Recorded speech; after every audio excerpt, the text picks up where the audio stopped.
ঐশী সাহা। আবৃত্তি করছি কাজলা দিদি। লিখেছেন যতীন্দ্রমোহন বাগচি।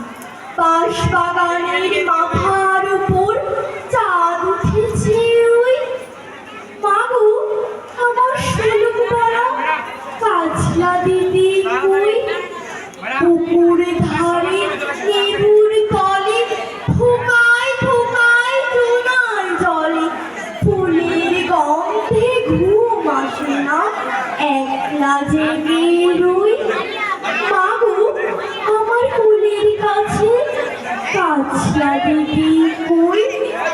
সেদিন হতে দিদি আর কেনই বানা ডাকো, দিদির কথায় আচল দিয়ে মুক্তি কেন থাকে। খাবার খেতে আমি যখন দিদি বলে ডাকি থাকি, ও ঘর থেকে কেন মা দিদি আসে না গো। আমি ডাকি তুমি কেন চুপটি করে থাকো। বলো মা দিদি কোথায় গেছে, আসবে আবার কবে।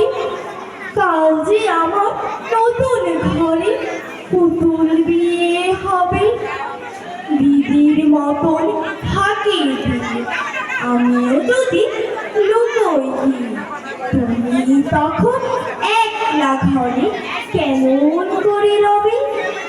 আমিও নাই দিদিও নাই, কেমন মজা হবে। ধুই চাপাতে ভরে গেছে শিউলি গাছের তল, মারা সেমা পুকুর থেকে আনবি যখন জল।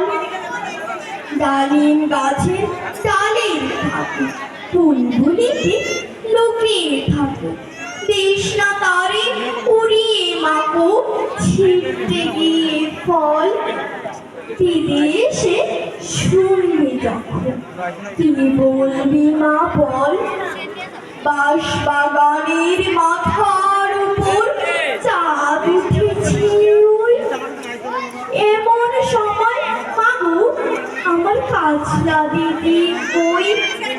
বেড়ার ধারে পুকুর পাড়ে ঝিঝি ডাকে ঝোপের ঝাড়ে, লেবুর গন্ধে ঘুম আসে না, তাই তো জেগে রই। রাত হলো যে মাগো আমার কাজলা দিদি কই। ধন্যবাদ।